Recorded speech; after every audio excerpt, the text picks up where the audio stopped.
EVO.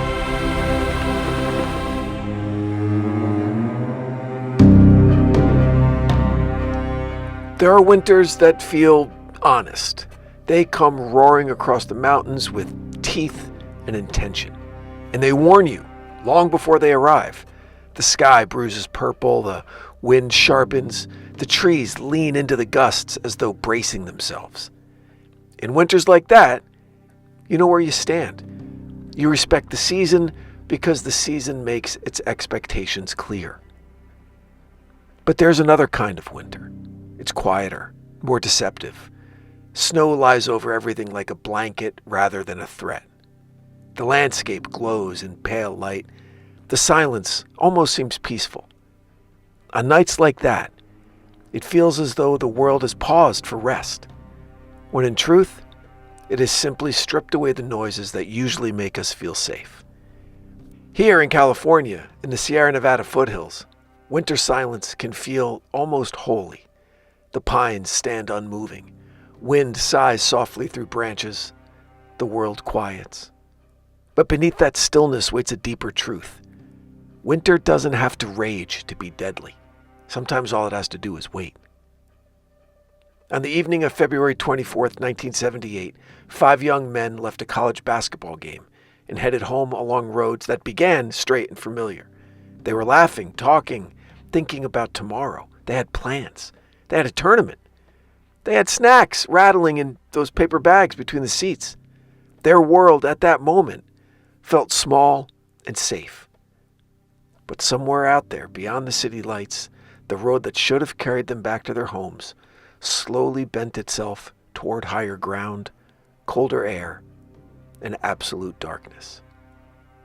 And just after the break, we're going to arrive at the first moment where investigators realized the map, the literal physical map of the region, had stopped behaving as a guide and had become instead a riddle.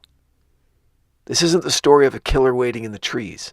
It's the story of how panic, confusion, and the unforgiving patience of winter can turn the human mind against itself. Because sometimes the devil within isn't a stranger. Sometimes it's fear multiplied by cold and locked inside our own decisions.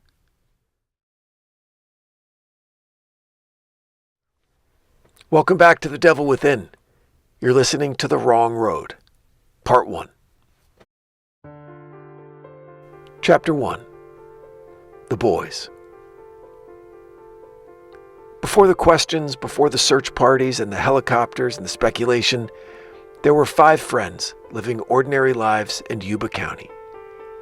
Gary Mathias, Bill Sterling, Ted Weiher, Jack Huett, and Jack Madruga. Their names deserve the dignity of being spoken out loud. Each of them lived with developmental or psychological challenges that shaped the way they moved through the world. That doesn't define them, but it explains why structure mattered. Predictable routines meant safety. Familiar routes meant confidence. Plans, when established, were followed. They had families who loved them with the kind of protective intensity only parents of vulnerable children understand. They had rituals: Friday night, basketball game, visit to a favorite restaurant. They had jobs, they had chores, they had jokes, they had habits. They weren't drifters, they were rooted. And that weekend, they were excited. A Special Olympics basketball tournament was scheduled for the next morning. Their uniforms were ready, their mothers had laid out clothes, their fathers had set alarms. There was pride in the air. Pride that comes from seeing someone who fought harder than most just to feel included, stand tall on a court and play. The drive to Chico State was part of the joy. It meant being together. It meant adventure, but, controlled adventure. There was laughter, there were snacks, there was the comfortable feeling of being exactly where they were supposed to be. My man Robert Frost once imagined 2 roads diverging in a wood and wondered how those choices might define us. But these young men weren't thinking in metaphors. They were following what they believed was the path home. They trusted the road because the road, up until this moment, had always behaved. Night deepened around them as the game ended. they stepped into the cool air, the kind that smells faintly like damp concrete and car exhaust. They piled into Jack Madruga's Mercury Montego. The car was old, sturdy, and dependable. The engine turned over, headlights cut that yellow corridor into the darkness. This should have been the beginning of a, quiet, uneventful ride back home. But somewhere beyond the city limits, somewhere past that last familiar intersection, the Montego left the expected route and began to climb. Now, we can't hear the conversation inside that car. We can't know whether they noticed the curve of the road changing, the shoulders narrowing, the trees closing in. Maybe it felt temporary, something that would resolve itself when the road, circled back. Maybe they thought they were shaving off time. Maybe it didn't occur to them to question the new path at all. What matters is that for reasons that we still can't say with certainty, 5 young men who valued routine more than anything else kept going, deeper into unfamiliar territory. Behind them, the world they knew faded. Ahead of them, the night thickened, and winter began to maintain a slow and patient vigil. Chapter 2. Game Night. Now, roads at night can be deceptive. Without daylight to define edges or depth, geometry becomes kind of abstract. Distance collapses, a straight road can feel curved, a curve can feel straight. And the brain, desperate for orientation, convinces itself that, hey, everything's fine. The Montego rolled onward, leaving behind pavement and turning onto smaller, rougher roads carved into the foothills. The headlights bounced across snow-packed ruts and gravel. Dark silhouettes of trees crowded around the car. The world beyond the windshield dissolved into blackness. There are signs when you're driving in winter that tell you the land is turning against you. Snow begins to accumulate not in soft blankets, but in hard, crusted drifts. The sound of tires changes from steady hum to crunching, grinding protest. And the temperature drops so quickly that breath fogs inside the glass. That night, those signs were everywhere, but still, the car continued forward. We can imagine the interior warmth beginning to slowly bleed away, frost creeping toward the corners of the windows, the heater working overtime. Conversation may have quieted.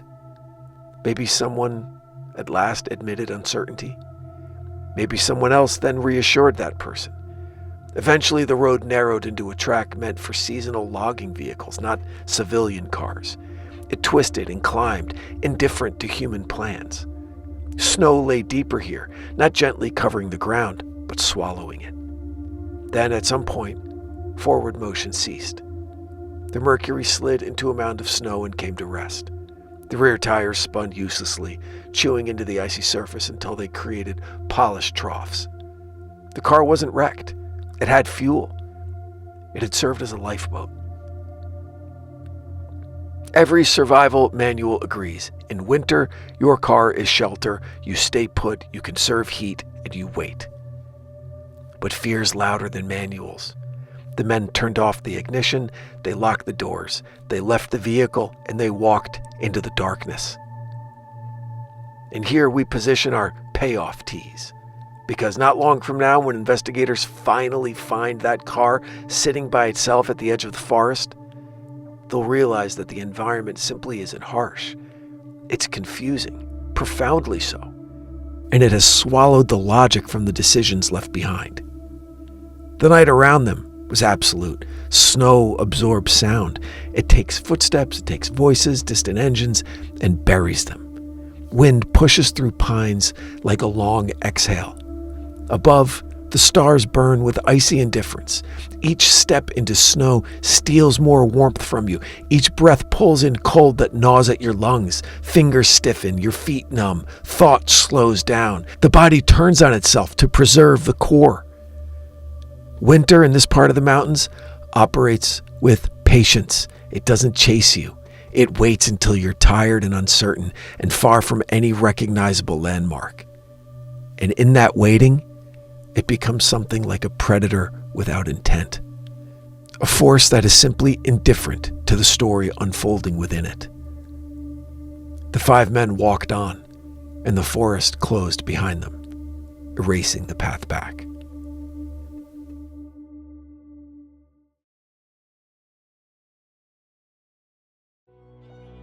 Chapter 3. When the world stops making sense. When the boys failed to return the next morning, the anxiety that surged through their homes was immediate and electric. Again, they weren't drifters. They didn't disappear without explanation. There was a tournament, something real, something specific, something highly anticipated. Their absence was wrong in a way that bypassed logic and landed straight inside instinct. So calls were made, the police responded, and the search began. Helicopters took to the air, scanning vast stretches of snow for any sign of movement. Deputies drove into remote areas and followed the spider web of roads that wound through the mountains. Volunteers gathered, bundled in coats and gloves, prepared to walk miles if necessary. Several days into the search, a man reported seeing what he believed had been a stranded car along a forest road. Investigators followed his memory, driving through hairpin turns and climbing into a landscape that grew more barren with every mile. And then there it was. The Mercury Montego sat quietly at the edge of a snow-covered clearing, as though it had been placed there intentionally and left to watch the trees. Its windows were open to the winter air. The doors were locked. Inside, empty wrappers and soda cans littered the floor like echoes of an ordinary night. Detectives walked the perimeter slowly, their boots sinking into snow. They expected a story to reveal itself. Broken glass indicating intrusion, tire tracks that maybe suggested panic, damage that spoke of desperation. But instead everything looked careful. The undercarriage showed no frantic scraping. The car appeared to have been driven, rationally, skillfully, along a road that had not been meant for it. And this is where we arrive at the anchor moment here of part 1.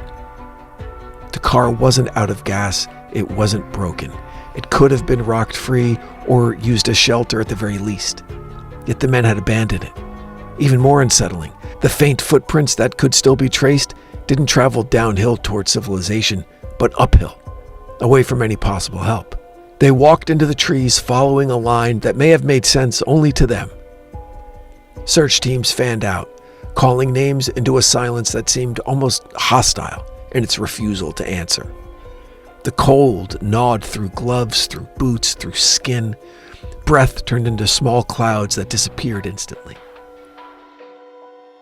Eventually, beneath a canopy of pines, they found the first body, lying near a creek bed, positioned as though the man had simply sat down to rest and never stood up again.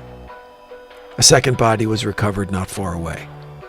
Both had succumbed to exposure. Now, exposure is a sterile word, but the reality of it is anything but sterile. It's the slow collapse of the body under the weight of cold, the closing down of systems one by one, the strange sensation of feeling hot even as you freeze. Standing over those young men, investigators felt the same sensation ripple through the case itself.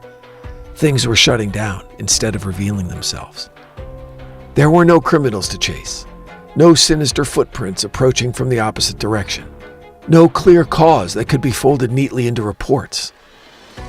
The mountain had answered the question of life, but refused to answer the question of why. As we know, Frost spoke of promises and miles to go before sleep. For these men, the miles stretched ahead into a winter that offered only oblivion. Their promises, those games to play and families to see, remained behind, untouched. And this is where we leave part 1, suspended in the quiet horror of not yet knowing that the forest still held more truth, deeper in, waiting behind locked doors and untouched supplies. Truth that would reveal that the greatest danger here didn't stalk them. It lived inside the collapse of certainty, inside the fragile machinery of the human mind, inside the quiet voice that whispers, "Keep going, don't turn back, you're almost there." Sometimes that voice isn't guidance. Sometimes that voice is the devil within. We all want to believe that if we were dropped into the wilderness at night, some element of instinct would save us. We imagine we would stay put or, walk downhill or make the right decision because we see ourselves as rational creatures. But the truth is more fragile than that. Fear narrows our world, cold slows the mind, and routine, once disrupted, becomes a void. And into that void steps confusion, panic, and desperation disguised as certainty. The Yuba County Five didn't meet their fate because of evil. They met it because winter asked questions that the human mind isn't built to answer. And the story is still only half told, because the mountain has more to reveal. Thanks for listening to The Devil Within. Follow and subscribe on Apple Podcasts and Spotify. Leave a rating and review. It helps new listeners discover the show. Share this episode with someone who appreciates thoughtful human storytelling. And write to us at any time. info@evocreative.com. And explore our full slate at evocreative.com. And if fear, anxiety, or mental health struggles are part of your life, you're not alone and you deserve support. There's always a road back, even when winter tries to convince you otherwise. Part 2 is coming on Friday. We'll pick up deep in the forest, inside the devil within. And check the show notes for great deals from the great companies that still support long-form storytelling. The Devil Within is an EVO production recorded live at Bel Air Studios in Los Angeles, California. For The Devil Within, I'm your writer and host, Brandon Morgan.